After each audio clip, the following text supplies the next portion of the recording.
Magandang umaga, narito ang update ukol sa baging lagay ng ating panahon. Kaninang 1 a.m. si Bagyong Fabian ay lumabas na ng ating area of responsibility and by 2 a.m. ay nag-downgrade na din ito into a low pressure area. Huli itong namataan sa layong 365 kilometers west ng Laoag City, Ilocos Norte and wala po itong epekto sa anumang bahagi ng ating bansa. Samantala, yung southwest monsoon o habagat pa rin ang umiiral sa malaking bahagi ng ating bansa. Magdadala pa rin po ito ng maulap na kalangitan at mataas na tsansa ng mga pag-ulan, pagkilat at pagkulog, lalong-lalo na yan dito sa malaking bahagi ng Southern Luzon at ilang bahagi pa ng Visayas. So patuloy pa rin pong pag-iingat sa ating mga kababayan sa posibilidad ng mga pagbaha at pagguho ng lupa. Samantala, yung minomonitor naman po natin na bagyo sa labas ng ating area of responsibility, yung tropical storm na may international name na Podol ay huling namataan sa layong 2,220 kilometers east ng extreme northern Luzon. Taglay po nito yung lakas ng hangin na 85 kilometers per hour malapit sa sentro at bugso ng hangin na umaabot sa 105 kilometers per hour. Ito'y kumikilos pakanluran, hilagang kanluran sa bilis na 15 kilometers per hour and sa kasalukuyan din po ay wala rin itong epekto sa anumang bahagi ng ating bansa.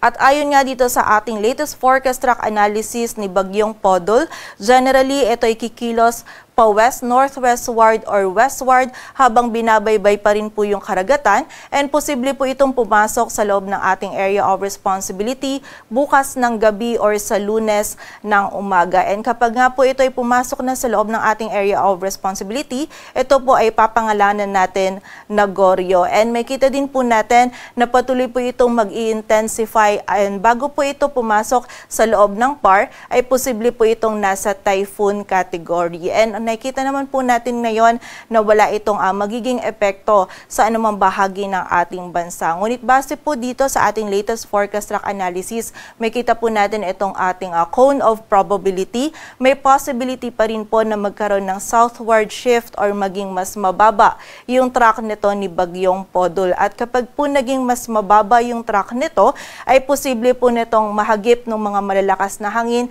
and also mga pag-ulan nito itong area ng extreme northern Luzon. But for now po, less likely yung nakita natin na ganun na scenario and also less likely din po na ma-enhance nito yung habagat sa mga susunod na araw. But mataas pa po yung uncertainty natin, so posible pa pong magbago yung ganitong scenario kaya patuloy po nating continuous monitoring pa rin po tayo and patuloy na mag-antabay sa updates na ipapalabas po ng Pag-asa. At para nga sa maging lagay ng panahon ngayong araw ng Sabado, magiging maulap pa rin po yung ating kalangitan, mataas pa rin yung chance ng mga pag-ulan, pagkilat at pagkulog dito sa Mimaropa, maging sa Quezon at sa buong bahagi ng Bicol region, dulot pa rin po ito ng habagat. Most likely, makatamtaman at kung minsan ay mga malalakas na pag-ulan pa rin po yung posible nating maranasan, kaya doble ingat pa rin sa ating mga kababayan sa posibilidad ng mga pagbaha at pagguho ng lupa. Samantala, dito naman sa Metro Manila, maging sa nalalabing bahagi ng Luzon, ay patuloy po magiging bahagyang maulap hanggang sa maulap yung ating kalangitan. This morning po ay makakaranas na po ng mga isolated na mga pag-ulan itong area ng Cagayan Valley and also yung bahagi din ng Aurora. Kaya pag-iingat po para sa ating mga kababayan dyan. Samantala, pagsapit naman po ng hapon at gabi ay tumataas din yung chance ng mga isolated o yung mga biglaang pag-ulan, pagkilat at pagkulog dito sa buong bahagi ng Northern Luzon, maging sa ilang areas pa ng Luzon. So kapag po tayo ay lalabas, wag pa rin po natin kalilimutan yung mga pananggalang natin sa ulan and also yung mga regional offices po natin ay nagpapalabas pa rin ng mga thunderstorm advisories or mga babala ukol sa mga pag-ulan na ito. Agwat ng temperatura dito sa Metro Manila ay mula 26 to 32 degrees Celsius, sa Baguio ay 17 to 24, sa Laoag ay 26 to 31 degrees Celsius, sa bahagi naman ng Tagaytay ay 24 to 30, sa Tuguegarao ang maximum temperature ay maaaring umabot hanggang 33 degrees Celsius at sa Legazpi naman ay 31 degrees Celsius.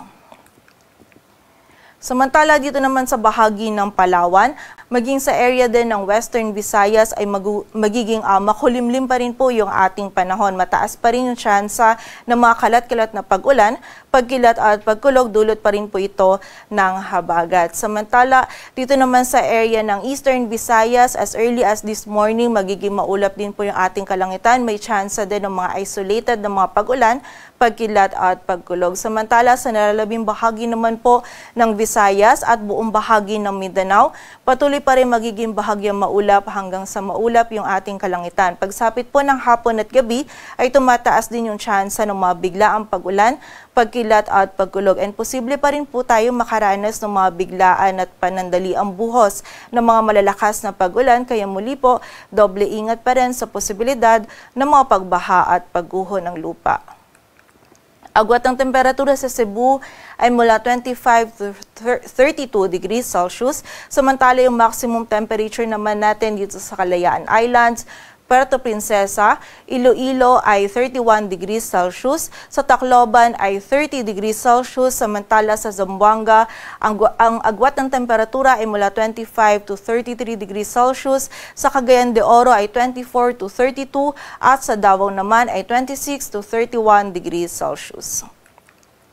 Para naman po sa lagay ng dagat baybayin ng ating bansa, wala po tayong nakataas na gale warning, kaya malayang makakapalaot yung mga kababayan nating mga isda, pati na rin yung may mga maliliit na sasakyang pandagat.